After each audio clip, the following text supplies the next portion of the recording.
ಶ್ರೀ ಗಣಪತಿ ಶಾರದಾ ಗುರುಭ್ಯೋ ನಮಃ. ಉತ್ತರಂ ಯತ್ ಸಮುದ್ರಸ್ಯ ಹಿಮಾದ್ರೇಶ್ಚೈವ ದಕ್ಷಿಣಂ ವರ್ಷಂ ತದ್ಭಾರತಂ ನಾಮ ಭಾರತಿ ಯತ್ರ ಸಂತತಿ.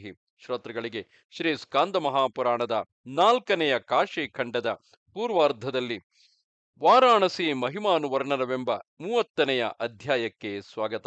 ಸ್ಕಂದನು ಹೇಳುತ್ತಾನೆ: ಮಹಾಭಾಗ್ಯಶಾಲಿಯಾದ ಎಲೈ ಅಗಸ್ತ್ಯನೇ, ಹೇಳು. ಭಗೀರಥ ರಾಜನು ಬ್ರಾಹ್ಮಣನ ಶಾಪದಿಂದ ಭಸ್ಮೀಭೂತರಾದ ಸಕಲ ಪಿತಾಮಹರನ್ನು ಉದ್ಧರಿಸುವ ಇಚ್ಛೆಯಿಂದ ಮಹಾ ತಪಸ್ಸನ್ನು ಮಾಡಿ ಗಂಗೆಯನ್ನು ಭೂಮಿಗೆ ತಂದನು. ಬಳಿಕ ಆತನು 3 ಲೋಕಗಳ ಮಹಾಹಿತಕ್ಕಾಗಿ ಮಣಿಕರ್ಣಿಕೆ ಇರುವ ಈ ಸ್ಥಳಕ್ಕೆ ಗಂಗೆಯನ್ನು ಕರೆದೊಯ್ದನು.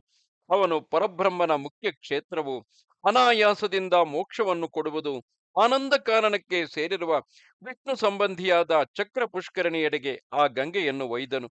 ಅಲ್ಲಿರುವ ಪಟ್ಟಣವು ಮೋಕ್ಷವನ್ನು ಪ್ರಕಾಶಿಸುವುದರಿಂದ ಕಾಶಿ ಎಂದು ವಿಖ್ಯಾತವಾಗಿರುವುದು. ಅಲ್ಲಿ ಶಿವನು ಯಾವಾಗಲೂ ಬಿಡದಿರುವುದರಿಂದ ಅವಿಮುಕ್ತವೆಂಬ ಕ್ಷೇತ್ರವಾಗಿರುವುದು. ಮುನಿಯೇ, ಸುವರ್ಣವು ವಜ್ರದೊಡಗೂಡಿದಂತೆ ಮೊದಲೇ ಶ್ರೇಯಸ್ಸಿಗೆ ಸ್ಥಾನವಾದ ಚಕ್ರ ಪುಷ್ಕರಣಿಯು ಗಂಗೆಯ ಸಂಬಂಧದಿಂದ ಅತ್ಯುತ್ತಮವಾಯಿತು.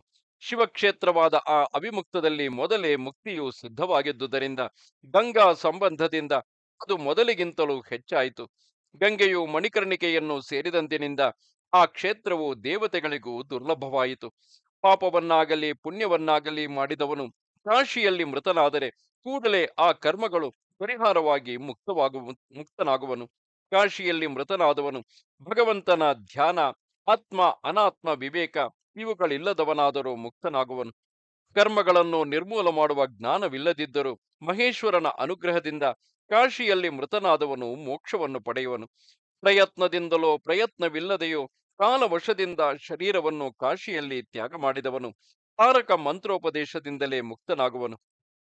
ಅನೇಕ ಜನ್ಮಸಿದ್ಧಗಳಾದ ಪ್ರಾಕೃತ ಗುಣಗಳಿಂದ ಬದ್ಧನಾಗಿದ್ದರು ಕಾಶಿಯಲ್ಲಿ ಮೃತನಾದವನು ಗಂಗಾ ಜಲದ ಸಂಬಂಧದಿಂದ ಮೋಕ್ಷವನ್ನು ಪಡೆಯುವನು. ಕಾಶಿಯಲ್ಲಿ ದೇಹವನ್ನು ತ್ಯಜಿಸುವುದೇ ಮೋಕ್ಷ ಸೌಖ್ಯವನ್ನು ಉಂಟುಮಾಡುವ ದಾನ, ತಪಸ್ಸು ಮತ್ತು ಯೋಗಗಳಾಗಿರುವುದು.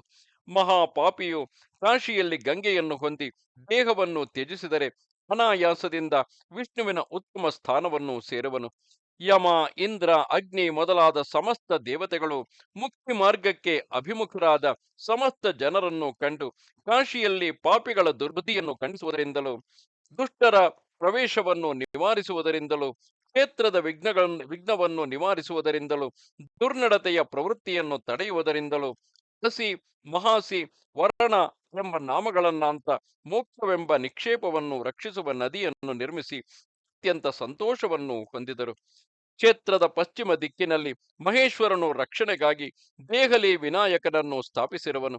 ಅವರು ದಯಾಳುವಾದ ವಿಶ್ವೇಶ್ವರನ ಆಜ್ಞೆಯನ್ನು ಪಡೆದವರಿಗೆ ಮಾತ್ರವೇ ಪ್ರವೇಶವನ್ನು ಕೊಡುವರು, ಇತರರಿಗೆ ಕೊಡುವುದಿಲ್ಲ. ಈ ವಿಷಯದಲ್ಲಿ ನಾನು ಅನಾದಿಯು ಆಶ್ಚರ್ಯವನ್ನು ಉಂಟು ಮಾಡುವುದು ಕಾಶಿಯಲ್ಲಿಯ ಭಕ್ತಿಯನ್ನು ಹೆಚ್ಚಿಸುವುದು ಆದ ಇತಿಹಾಸವೊಂದನ್ನು ಹೇಳುವೆನು.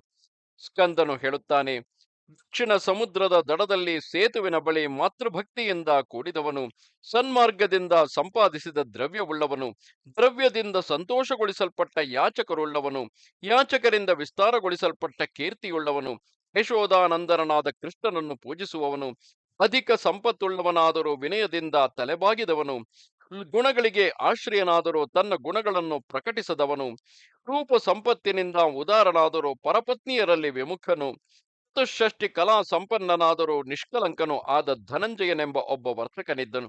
ಮುನಿಯೇ, ಅವನು ವಾಣಿಜ್ಯ ನಿರತನಾಗಿದ್ದರು ಪ್ರಾಯ ಸತ್ಯಪ್ರಿಯನು, ಅಬ್ರಾಹ್ಮಣನಾದರೂ ಬ್ರಾಹ್ಮಣ ಸ್ತುತ್ಯನು, ಸದಾಚಾರ ಸಂಪನ್ನನು, ನಾವೆಯಿಂದ ಸಂಚರಿಸುವವನು, ಬಡವನಲ್ಲದಿದ್ದರೂ ಬುದ್ಧಿಶಾಲಿಯು, ಪಾಪ ಬುದ್ಧಿ ಇಲ್ಲದವನು ಆಗಿದ್ದನು. ಅವನು ಹೀಗಿರುತ್ತಿರಲು ಒಂದಾನೊಂದು ದಿನ ಕಾಲ ವ್ಯತ್ಯಾಸದಿಂದ ರೋಗಾರ್ತಳು, ಅತ್ಯಂತ ಮುದುಕಿಯೂ ಆದ ಅವನ ತಾಯಿಯು ಮೃತಳಾದಳು. ಅವಳು ಮೋಡದ ನೆರಳಿನಂತೆ ಅತ್ಯಂತ ಚಂಚಲವು, ಮಳೆಗಾಲದ ನದಿಯ ಪ್ರವಾಹದಂತೆ ಇರುವುದು ಆದ ಯೌವನವನ್ನು ಹೊಂದಿದ್ದಾಗ ತನ್ನ ಪತಿಯನ್ನು ಮೋಸಗೊಳಿಸಿದ್ದಳು. 3-4 ದಿನಗಳು ಮಾತ್ರವಿರುವ ಯೌವನವನ್ನು ಹೊಂದಿ ಯಾವ ಹೆಂಗಸು ಭ್ರಾಂತಿಯಿಂದ ಪತಿಯನ್ನು ವಂಚಿಸುವಳೋ ಅವಳು ಶಾಶ್ವತವಾದ ನರಕವನ್ನು ಹೊಂದುವಳು. ಹೆಂಗಸರ ನಡತೆಯು ಕೆಟ್ಟರೆ ಪತಿಯು ಧರ್ಮಿಷ್ಠನಾದರೂ ಕಷ್ಟದಿಂದ ಸಂಪಾದಿಸಿದ ಸ್ವರ್ಗದಿಂದ ಪತಿತನಾಗುವುದರಿಂದ ಸ್ತ್ರೀಯು ತನ್ನ ನಡತೆಯನ್ನು ರಕ್ಷಿಸಿಕೊಳ್ಳಬೇಕು. ದುರ್ಬುದ್ಧಿಯುಳ್ಳ ಆ ಸ್ತ್ರೀಯು ವಿಷ್ಟಾಗರ್ತವೆಂಬ ನರಕದಲ್ಲಿ ಪ್ರಳಯ ಕಾಲದವರೆಗೆ ವಾಸಿಸಿ ಬಳಿಕ ಹಂದಿಯಾಗುವಳು. ಅನಂತರ ತನ್ನ ಮಲವನ್ನು ತಾನೇ ಭಕ್ಷಿಸುವ ಬಾವಲಿಯೋ ಅಥವಾ ಮರದ ಪೊಟರೆಯಲ್ಲಿ ವಾಸಿಸುವ ಹಗಲು ಗುರುಡಾದ ಹೆಣ್ಣು ಗೂಬೆಯೋ ಆಗುವಳು. ಆದ್ದರಿಂದ ಮಹಿಳೆಯು ಪುಣ್ಯಕ್ಕೆ ಆಶ್ರಯವಾದ ಈ ಶರೀರವನ್ನು ಸುಖದಂತೆ ತೋರುವ ಪರರ ದುಸ್ಪರ್ಶದಿಂದ ರಕ್ಷಿಸಿಕೊಳ್ಳಬೇಕು. ಪತಿವ್ರತೆಯು ಪತಿಗೆ ಅಧೀನವಾಗಿ ಮಾಡಲ್ಪಟ್ಟ ಈ ದೇಹದಿಂದಲೇ ತನ್ನ ಅಪ್ಪಣೆಯಿಂದ ಉದಯಿಸುತ್ತಿರುವ ಸೂರ್ಯನನ್ನು ಉದಯಿಸದಂತೆ ತಡೆಯಲಿಲ್ಲವೇ? ತ್ರಿಪತ್ನಿಯಾದ ಅನಸೂಯೆಯು ಅತಿಭಕ್ತಿಯ ಪ್ರಭಾವದಿಂದಲೇ ವೇದತ್ರಯ ರೂಪರಾದ ಬ್ರಹ್ಮ ವಿಷ್ಣು ಮಹೇಶ್ವರರನ್ನು ಗರ್ಭದಲ್ಲಿ ಧರಿಸಲಿಲ್ಲವೇ? ಸ್ತ್ರೀಯು ತನ್ನ ಪಾತಿವೃತ್ಯದಿಂದ ಈ ಲೋಕದಲ್ಲಿ ಅಧಿಕ ಕೀರ್ತಿ, ಸ್ವರ್ಗದಲ್ಲಿ ಶಾಶ್ವತವಾದ ವಾಸ, ಲಕ್ಷ್ಮೀ ಸಖಿತ್ವ ಇವುಗಳನ್ನು ಪಡೆಯುವಳು. ಆ ವೈಶ್ಯನ ತಾಯಿಯು ತನ್ನ ದುರ್ನಡತೆಯಿಂದ ಸನಾತನ ಪತಿಧರ್ಮವನ್ನು ಪರಿತ್ಯಜಿಸಿ ಸ್ವೇಚ್ಛಾಚಾರಿಣಿಯಾಗಿ ಮರಣಾನಂತರ ನರಕಕ್ಕೆ ಹೋದಳು. ಮುನಿಯೇ, ಧನಂಜಯನು ಒಬ್ಬನೊಬ್ಬ ಶಿವಯೋಗಿಯ ಸಹವಾಸವನ್ನು ಪಡೆದು ತಪಸ್ಸಿನ ಮಹಾತ್ಮೆಯಿಂದ ಧರ್ಮ ನಿರತನಾದನು. ಧರ್ಮಾತ್ಮನು ಮಾತೃಭಕ್ತಿ ನಿರತನು ಆದ ಆ ಧನಂಜಯನು ತಾಯಿಯ ಅಸ್ಥಿಗಳನ್ನು ತೆಗೆದುಕೊಂಡು ಗಂಗಾ ಮಾರ್ಗವನ್ನು ಹಿಡಿದನು.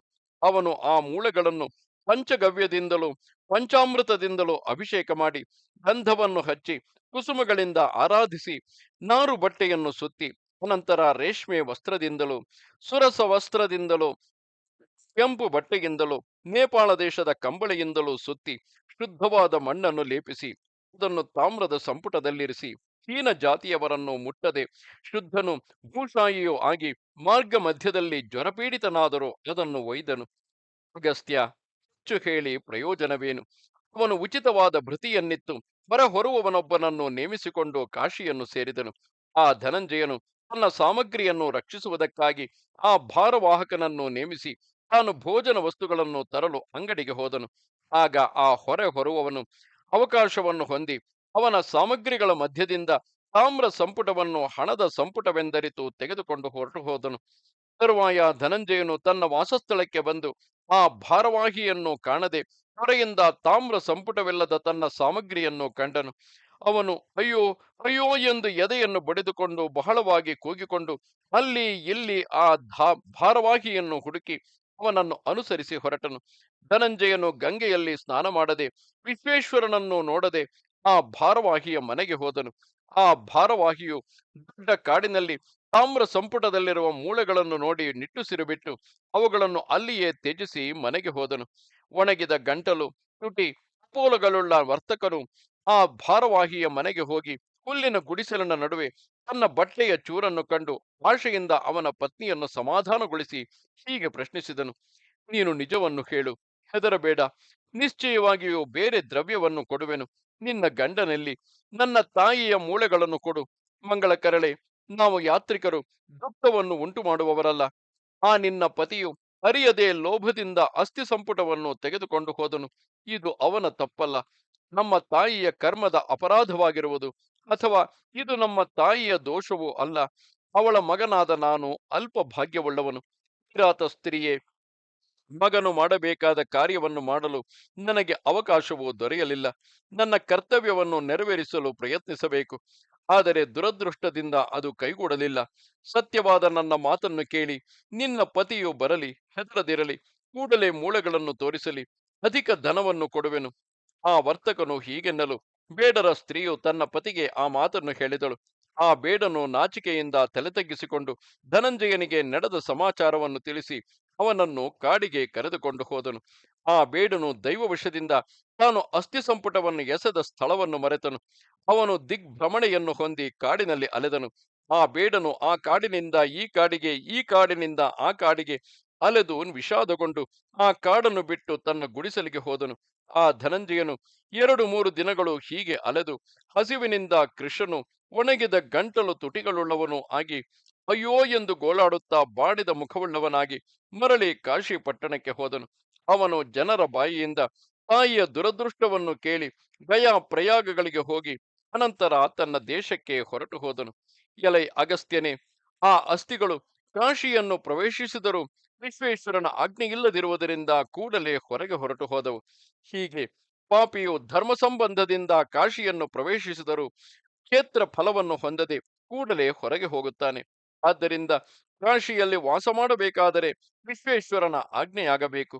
ಈ ಕಾಶಿಯಲ್ಲಿ ರಕ್ಷಣೆಗಾಗಿ ಹಸಿ ವರ್ಣ ಇವುಗಳನ್ನು ನಿರ್ಮಿಸಿರುವುದರಿಂದ ಅದು ಹಸಿ ವರ್ಣಗಳ ಸಂಬಂಧದಿಂದ ಅಂದು ಮೊದಲ್ಗೊಂಡು ವಾರಾಣಸಿ ಎಂದು ವಿಖ್ಯಾತವಾಯಿತು. ಈ ಲೋಕದಲ್ಲಿ ವಾರಾಣಸಿಯು ದಯಾಮಯ ಶರೀರವುಳ್ಳದ್ದು. ಇಲ್ಲಿ ಶರೀರವನ್ನು ತ್ಯಜಿಸಿದ ಪ್ರಾಣಿಯು ಸುಖವಾಗಿ ವಿಶ್ವೇಶ್ವರನ ದೃಷ್ಟಿ ಎಂಬ ತೇಜಸ್ಸಿನಲ್ಲಿ ಪ್ರವೇಶಿಸಿ ಕೈವಲ್ಯ ಪದವಿಯನ್ನು ಹೊಂದುವುದು. ಪ್ರಾಣಿಯೇ, ನೀನು ಹುಟ್ಟಿ ಅನೇಕ ತೀರ್ಥಗಳಲ್ಲಿ ಮಿಂದು ಮೃತನಾದರೂ ಎಲ್ಲಿಯೂ ಶಾಂತಿಯನ್ನು ಹೊಂದಲಿಲ್ಲ.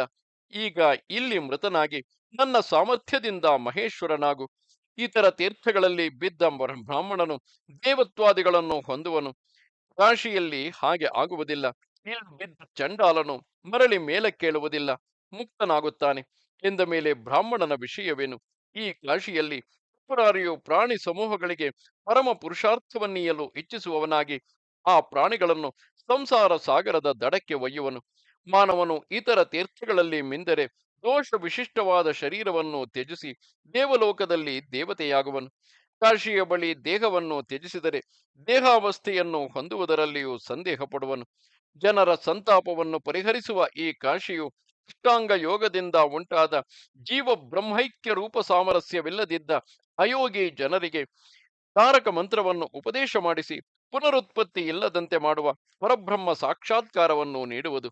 ಮಾನವನು ಯಾವುದೋ ಒಂದು ಇಷ್ಟಸ್ಥಾನವನ್ನು ಬಯಸಿ ಕಾಶಿಯ ಬಳಿ ಇಷ್ಟವನ್ನೀಯುವುದು ಧರ್ಮಾರ್ಥ ಕಾಮಗಳಿಗೆ ಆಶ್ರಯವೋ ಆದ ಶರೀರವನ್ನು ಕಳೆದುಕೊಂಡು ಸಂತೋಷವುಳ್ಳವನಾಗುವನು. ಆಹಾ, ಲಾಭವು ದೊರೆಯುವುದಿರಲಿ, ಶೂನ್ಯನಂತಾಗಿ ಮೂಲವನ್ನು ಕಳೆದುಕೊಳ್ಳುವನು. ಪುಣ್ಯ ಭಾಜನವು ಇಷ್ಟವೂ ಆದ ಶರೀರವನ್ನು ತೆಗೆದುಕೊಂಡು ಪುನರ್ಜನ್ಮವಿಲ್ಲದ ಮೋಕ್ಷವನ್ನು ಮಾತ್ರ ಕೊಡುವವನು ಪಾಲಲೋಚನನು ನಾರೀಶ್ವರನು ಆದ ಶಿವನಿಂದ ಕಾಶಿಯಲ್ಲಿ ವಾಸಿಸುವ ಜನರು ವಂಚಿಸಲ್ಪಟ್ಟಿರುವರು. ಇದು ಆಶ್ಚರ್ಯವಲ್ಲವೇ? ಕಾಶಿಯು ಪ್ರಕಾಶಮಾನವಾದ ನಿರವಧಿಕ ಗುಣಗಳಿಗೆ ಆಶ್ರಯವಾದುದು. ಇಲ್ಲಿ ವಾಸಿಸುವ ಮಾನವರು ಮಹೇಶ್ವರನ ಮಹಾತ್ಮೆಯಿಂದ ಎಲ್ಲರೂ ಕುತ್ತಿಗೆಯಲ್ಲಿ ವಿಷವುಳ್ಳವರು, ಹಣೆಯಲ್ಲಿ ಕಣ್ಣುಳ್ಳವರು, ಅರ್ಧನಾರೀಶ್ವರರು ಆಗಿ ಅವಸಾನದಲ್ಲಿ ಮುಕ್ತರಾಗುವರು. ಇದು ಮೊದಲೇ ಆನಂದ ಕಾರಣವು. ಇಲ್ಲಿ ಚಕ್ರ ನಿರ್ಮಿತವಾಗಿ ಮಣಿಕರ್ಣಿಕೆಯು ಭಾಗೀರಥಿಯು ವಿಶ್ವೇಶ್ವರನು ಇರುವುದರಿಂದ ಇವುಗಳಲ್ಲಿ ಮುಕ್ತಿಯನ್ನು ಕೊಡದಿರುವುದು ಯಾವುದು? ಈ ಲೋಕದಲ್ಲಿ ವಾರಾಣಸಿಯು ವರಣ ಹಸಿಗಳೆಂಬ ನದಿಗಳಿಂದ ಉತ್ತಮವು. ಅವುಗಳ ಸಂಗಮದಿಂದ ಪಾಪಕ್ಕೆ ವ್ಯಥೆಯನ್ನು ಉಂಟು ಮಾಡುವುದು. ಗಂಗಾ ನದಿಯಿಂದ ಪ್ರಕಾಶಮಾನವಾದ ಕಾಂತಿಯುಳ್ಳದ್ದು. ನಿರ್ಮಲ ಮೋಕ್ಷ ಲಕ್ಷ್ಮಿಗೆ ಸ್ಥಿರವಾದ ವಿಶ್ರಾಂತಿ ಭೂಮಿಯೂ ಆಗಿರುವುದು. ಇದನ್ನು ಬಿಟ್ಟು ಮೂಢ ಪ್ರಾಣಿಯು ಏಕೆ ವ್ಯಥೆಗೊಳ್ಳಬೇಕು?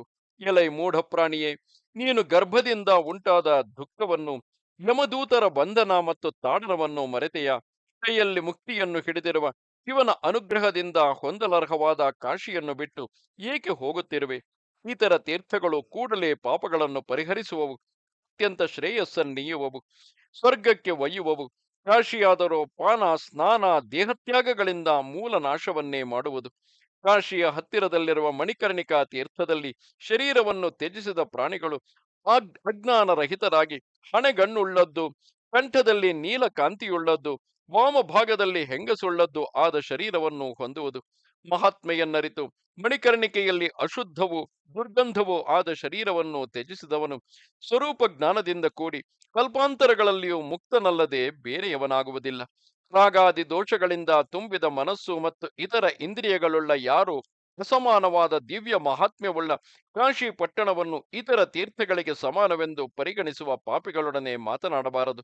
ಎಲೈ ಮೂಢ ಮಾನವನೇ, ಶಿವನ ಪ್ರಿಯ ರಾಜಧಾನಿಯು ಬ್ರಹ್ಮಾದಿ ದೇವತೆಗಳಿಗೆ ದುರ್ಲಭವು ಸ್ಥಿರವಾದ ಮೋಕ್ಷಲಕ್ಷ್ಮಿಯನ್ನು ನೀಡುವುದು ಆದಂತಹ ಕಾಶಿಯನ್ನು ಬಿಟ್ಟು ದಿಕ್ಕುಗಳಲ್ಲಿ ಅಲೆದು ಸ್ವಭಾವದಿಂದಲೇ ಚಂಚಲವಾದ ಲಕ್ಷ್ಮಿಯನ್ನು ಅಂದರೆ ಧನವನ್ನು ಏಕೆ ಅಪೇಕ್ಷಿಸುವೆ? ಈ ಲೋಕದಲ್ಲಿ ಮಾನವನು ಪ್ರಯತ್ನಿಸಿದರೆ ವಿದ್ಯೆ, ಧನ, ಮನೆ, ಕುದುರೆ, ಆನೆ, ಸೇವಕರು, ಮಾಲೆ, ಗಂಧ, ಸುಂದರ ಸ್ತ್ರೀಯರು, ಸ್ವರ್ಗ ಇವು ಹೊಂದಲು ಶಕ್ಯಗಳಲ್ಲ. ಮಿಡತೆ ಮೊದಲಾದವುಗಳಿಗೂ ಮುಕ್ತಿಯನ್ನು ನೀಡುವ ಕಾಶಿಯು ಮಾತ್ರ ದುರ್ಲಭವು. ಬ್ರಹ್ಮನು ವೈಕುಂಠವೇ ಮೊದಲಾದ ಲೋಕಗಳನ್ನು ಕಾಶಿಯನ್ನು ತೂಗುವುದಕ್ಕಾಗಿ ತಕ್ಕಡಿಯಲ್ಲಿ ಇಡಲು ಆ ಲೋಕಗಳೆಲ್ಲ ಭಾರವಿಲ್ಲದ್ದರಿಂದ ಮೇಲಕ್ಕೆ ಹೋದವು. ಕಾಶಿಯು ಭಾರವಾಗಿದ್ದುದರಿಂದ ಕೆಳಕ್ಕೆ ಹೋಯಿತು. ಕಾಶಿಯಲ್ಲಿ ವಾಸಿಸುವವನು ಸ್ಥಿರವಾಗಿ ನೆಲೆಸುವವನು ಆದ ಮಾನವನಾಗಲಿ ಪಶುವಾಗಲಿ ತಾಪತ್ರಯಗಳಾಗಲಿ ಜನ್ಮಾಂತರ ವಾಸನೆ ಇವುಗಳಿಂದ ಉಂಟಾದ ದುಃಖಗಳಿಂದ ಕರ್ಮವನ್ನು ಪರಿಹರಿಸಿಕೊಂಡು ರುದ್ರನಂತೆ ಪರಂಜ್ಯೋತಿಯನ್ನು ಪ್ರವೇಶಿಸುವರು. ಮೂಢ ಪ್ರಾಣಿಯು ಸ್ಥಿರವಾದ ಆಪತ್ತುಗಳುಳ್ಳದ್ದು, ಜನನ ಮರಣ ಕ್ಲೇಶಗಳಿಗೆ ಆಶ್ರಯವೂ ಆದ ಈ ಶರೀರವನ್ನು ಈ ಕಾಶಿಯಲ್ಲಿ ತ್ಯಜಿಸಿ ಒಡೆದ ಕಂಚಿನ ಪಾತ್ರೆಯನ್ನು ಕೊಟ್ಟು ಉತ್ತಮ ಪಾತ್ರೆಯನ್ನು ತೆಗೆದುಕೊಳ್ಳುವಂತೆ ತೇಜೋ ರೂಪವು ದೃಢಾನಂದ ನಿಲಯವೂ ಆದ ಶರೀರವನ್ನು ಏಕೆ ಪಡೆದುಕೊಳ್ಳುವುದಿಲ್ಲ? ಶಿವನು ಮರಣ ಕಾಲದಲ್ಲಿ ಕಿವಿಯಲ್ಲಿ ವಾಂಗ್ಮನೋತೀತವಾದ ವಸ್ತುವನ್ನು ಉಪದೇಶಿಸಿ ಹೃದಯ ಗುಹೆಯಲ್ಲಿ ಪ್ರವೇಶ ಮಾಡಲರ್ಹವಾದ ಕಾಶಿ ಇರಲು ಮೂಢ ಜನರು ಆಪತ್ತುಗಳಿಂದಲೂ ಸಾವಿನಿಂದಲೂ ದ್ರವ್ಯನಾಶಗಳಿಂದಲೂ ಏಕೆ ದುಃಖವನ್ನು ಅನುಭವಿಸುವರೋ? ವಾನಪ್ರಸ್ಥಾಶ್ರಮಿಗಳು 2-3 ದಿನಗಳಿಗೊಮ್ಮೆ ಭೋಜನ ಮಾಡುವವರು, ವಾಯು ಭಕ್ಷಕರು, ಜಿತೇಂದ್ರಿಯರು, ಸ್ವೇಚ್ಛಾಚಾರಿಗಳು ಆಗಿ ಕಾಶಿಯಲ್ಲಿ ವಾಸಿಸುವ ಜನರು ಮತ್ತು ಇತರ ಕ್ಷೇತ್ರದಲ್ಲಿ ವಾಸಿಸುವ ಮಾನವರು, ಇವರಲ್ಲಿ ಕಾಶಿ ವಾಸಿಗಳೇ ಉತ್ತಮರು. ಊಷರ ಕ್ಷೇತ್ರದಂತಿರುವ ಕಾಶಿಯಲ್ಲಿ ಕರ್ಮ ಬೀಜಗಳು ಶಿವನ ದೃಷ್ಟಿಯಿಂದ ಬೂದಿಯಾಗುವುದರಿಂದ ಇಲ್ಲಿ ಮೃತರಾದ ಪಾಪಿಗಳಿಗೂ ಪುಣ್ಯಶಾಲಿಗಳಿಗೂ ಉಂಟಾಗುವ ಸದ್ಗತಿಯಲ್ಲಿ ವ್ಯತ್ಯಾಸವಿಲ್ಲ. ಈ ಕಾಶಿಯಲ್ಲಿ ಮೃತರಾದ ಮೊಲ, ಸೊಳ್ಳೆ, ಬಕ, ಗಿಣಿ, ಗುಬ್ಬಚ್ಚಿ, ತೋಳ, ನರಿ, ಕುದುರೆ, ಹಾವು, ಕಪಿ, ಮನುಷ್ಯ ಇವರೆಲ್ಲರೂ ಬ್ರಹ್ಮಸ್ವರೂಪವನ್ನು ಹೊಂದುವರು. ಎಲ್ಲೋ ಪಾರ್ವತಿಯೇ, ಯಾವಾಗಲೂ ಕಾಶಿಯಲ್ಲಿ ವಾಸಿಸುವ ಜನರು ಭಯಂಕರರಲ್ಲದೆ ರುದ್ರಾಕ್ಷ ಮಾಲೆಗಳೆಂಬ ನಾಗಗಳಿಂದ ಅಲಂಕಾರಗೊಂಡವರು, ತ್ರಿಪುಂಟಗಳೆಂಬ ಅರ್ಧಚಂದ್ರವನ್ನು ಧರಿಸಿದವರು, ಭೂಮಿಯನ್ನು ಹೊಂದಿದವರು ಆದ ನನ್ನ ಪರಿವಾರದವರಾಗಿರುವರು. ಕಾಶಿಯಲ್ಲಿ ಸಮಸ್ತ ಜಲಸ್ಥಳಗಳಲ್ಲಿ ವಾಸಿಸುವ ಮೀನು, ನರಿ ಮೊದಲಾದವುಗಳು ಕೂಡ ಮಡಿದು ನನ್ನ ಅನುಗ್ರಹದಿಂದ ನನ್ನಂತೆಯೇ ದೇಹವುಳ್ಳವುಗಳಾಗಿ ನನ್ನಲ್ಲಿ ಪ್ರವೇಶಿಸುವವು. ದೇವಿ, ಸ್ವರ್ಗದಲ್ಲಿರುವ ಮಳೆಯೇ ಬಾಣವಾಗುಳ್ಳ ರುದ್ರನಿಗಿಂತಲೂ ಸ್ವರ್ಗದಲ್ಲಿರುವ ಮಳೆಯೇ ಬಾಣವಾಗುಳ್ಳ ರುದ್ರನಿಗಿಂತಲೂ ಆಕಾಶದಲ್ಲಿರುವ ಗಾಳಿಯೇ ಬಾಣವಾಗುಳ್ಳ ರುದ್ರರಿಗಿಂತಲೂ ಭೂಮಿಯಲ್ಲಿರುವ ಅನ್ವೇಷುಗಳಾದ ರುದ್ರರಿಗಿಂತಲೂ ವೇದಜ್ಞರು ಹೇಳುವ ಪೂರ್ವ, ಪಶ್ಚಿಮ, ಉತ್ತರ, ದಕ್ಷಿಣ, ಊರ್ಧ್ವ ದಿಕ್ಕುಗಳಲ್ಲಿರುವ ರುದ್ರರಿಗಿಂತಲೂ ಭೂನಿವಾಸಿಗಳಾದ ಅನೇಕ ಸಹಸ್ರ ಸಂಖ್ಯೆಯ ರುದ್ರರಿಗಿಂತಲೂ ಕಾಶಿಯಲ್ಲಿ ವಾಸಿಸುವ ರುದ್ರರೂಪಿಗಳಾದ ಜಂತುಗಳು ಶ್ರೇಷ್ಠವಾದವು. ಎಲೈ ಅಗಸ್ತ್ಯನೇ, ಆದ್ದರಿಂದ ಈ ಅವಿಮುಕ್ತ ಕ್ಷೇತ್ರವು ರುದ್ರಾವಾಸವೆನಿಸಿಕೊಳ್ಳುವುದು. ಆದ್ದರಿಂದ ಕಾಶಿಯಲ್ಲಿ ಇರುವ ವರ್ಣಾಶ್ರಮಿಗಳನ್ನು ಇತರರನ್ನು ಶ್ರದ್ಧೆಯಿಂದ ಈಶ್ವರನೆಂದರಿತು ಪೂಜಿಸಿದವರು ರುದ್ರರನ್ನು ಪೂಜಿಸಿದ ಫಲವನ್ನು ಪಡೆಯುವರು. ಮುನಿಯೇ, ಶಬ್ದಾರ್ಥ ನಿಪುಣರು ಸ್ಮ ಶಬ್ದಕ್ಕೆ ಶವವೆಂದು, ಶಾನ ಶಬ್ದಕ್ಕೆ ಶಯನವೆಂದು, ಶಾನ ಶಬ್ದದ ಅರ್ಥವನ್ನು ನಿರ್ವಚನ ಮಾಡುವರು.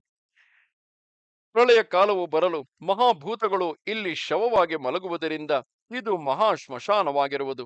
ಈ ಅವಿಮುಕ್ತ ಕ್ಷೇತ್ರದಲ್ಲಿ ಭೂಮಿಯು ನೀರಿನಲ್ಲಿಯೂ, ನೀರು ಅಗ್ನಿಯ ಜಠರದಲ್ಲಿಯೂ, ಅಗ್ನಿಯು ಗಾಳಿಯಲ್ಲಿಯೂ, ಗಾಳಿಯು ಆಕಾಶದಲ್ಲಿಯೂ, ಆಕಾಶವು ಅಹಂಕಾರ ತತ್ವದಲ್ಲಿಯೂ, 16 ವಿಕಾರಗಳಿಂದ ಸಹಿತವಾದ ಅಹಂಕಾರವು ಬುದ್ಧಿ ಎಂಬ ಮಹತ್ತತ್ವದಲ್ಲಿಯೂ, ಮಹತ್ತತ್ವವು ಪ್ರಕೃತಿಯಲ್ಲಿಯೂ, ಗುಣತ್ರಯ ಸಹಿತವಾದ ಪ್ರಕೃತಿಯು ನಿರ್ಗುಣ ಪುರುಷನಲ್ಲಿಯೂ ಅಡಗುವವು. 25ನೆಯವನಾದ ಆ ಪುರುಷನು ದೇಹವೆಂಬ ಮನೆಗೆ ಒಡೆಯನಾದ ಜೀವನು. ಇದು ಬ್ರಹ್ಮ, ವಿಷ್ಣು, ರುದ್ರರನ್ನು ಬಿಟ್ಟ ಪ್ರಾಕೃತ ಪ್ರಳಯವಾಗಿರುವುದು. ಪ್ರಳಯಕಾರಕನಾದ ರುದ್ರನು ಅನಾಯಾಸವಾಗಿ ಆ ಪರಮ ಪುರುಷನನ್ನು ಸೇರುವನು. ವಿದ್ವಾಂಸರು ಅವನನ್ನೇ ಮಹಾವಿಷ್ಣುವೆಂದು, ಮಹಾದೇವನೆಂದು ಹೇಳುತ್ತಾರೆ. ಆದಿಮಧ್ಯಾಂತರಹಿತನಾದ ಆ ಶಿವನೇ ಲಕ್ಷ್ಮೀಪತಿಯೂ ಪಾರ್ವತೀಪತಿಯೂ ಆಗಿರುವನು. ಅನೇಕ ಅಸ್ಥಿಗಳಿಂದ ಅಲಂಕೃತನಾದ ಮಹೇಶ್ವರನು ಪ್ರತಿದಿನದ ಪ್ರಳಯ ಕಾಲದಲ್ಲಿಯೂ ತನ್ನ ಪಟ್ಟಣವಾದ ಕಾಶಿಯನ್ನು ತ್ರಿಶೂಲದ ಕೊನೆಯಲ್ಲಿ ಎತ್ತಿ ರಕ್ಷಿಸುತ್ತಾನೆ. ಆದ್ದರಿಂದ ಕಾಶಿಯು ಮೃತ್ಯುವಿಲ್ಲದುದು. ಸ್ಕಂದನು ಹೇಳುತ್ತಾನೆ, ಆನಂದ ಕಾನನವನ್ನು ವಾರಾಣಸಿ, ಕಾಶಿ, ರುದ್ರಾವಾಸ, ಮಹಾಶ್ಮಶಾನ ಎಂದು ಕರೆಯುತ್ತಾರೆ. ಮುನಿಯೇ, ಹೀಗೆ ಪೂರ್ವದಲ್ಲಿ ಶಿವನು ದೇವಿಯ ಮುಂದೆ ವಿಷ್ಣುವಿಗೆ ಹೇಳಿರುವ ಹಾಗೆಯೇ ನಾನು ಕೇಳಿರುವ ಕಾಶಿಯ ಮಹಾರಹಸ್ಯವನ್ನು ನಿನಗೀಗ ಹೇಳಿರುವೆನು. ಪುಣ್ಯಕರವು ಮಹಾಪಾತಕಗಳನ್ನು ನೀಗಿಸುವುದು ಆದ ಈ ಅಧ್ಯಾಯವನ್ನು ಜಪಿಸಿದವನು, ದ್ವಿಜರಿಗೆ ಹೇಳಿದವನು ಶಿವಲೋಕದಲ್ಲಿ ಪೂಜ್ಯನಾಗುವನು. ಅಗಸ್ತ್ಯನೇ, ಇನ್ನು ಮುಂದೆ ಏನನ್ನು ಕೇಳಲು ಬಯಸುವೆ? ಕಾಶಿ ಕಥೆಯನ್ನು ಹೇಳಿದರೆ ಅದು ನನಗೂ ಸಂತೋಷವನ್ನು ಉಂಟು ಮಾಡುವುದು. ಇಲ್ಲಿಗೆ 81,000 ಶ್ಲೋಕಗಳ ಸಂಹಿತೆಯೆಂದು ಪ್ರಸಿದ್ಧವಾದ ಶ್ರೀ ಸ್ಕಾಂದ ಮಹಾಪುರಾಣದ 4ನೆಯ ಕಾಶಿ ಖಂಡದ ಪೂರ್ವಾರ್ಧದಲ್ಲಿ ವಾರಾಣಸಿ ಮಹಿಮಾನುವರ್ಣನವೆಂಬ 30ನೆಯ ಅಧ್ಯಾಯವು ಮುಗಿದುದು. ನಮಸ್ತೆ ಶಾರದೆ ದೇವಿ, ಕಾಶ್ಮೀರ ಪುರವಾಸಿನಿ, ತ್ವಾಮಹಂ ಪ್ರಾರ್ಥಯೇ ನಿತ್ಯಂ, ವಿದ್ಯಾದಾನಂಚ ದೇಹಿಮೆ. ನಮಸ್ಕಾರ.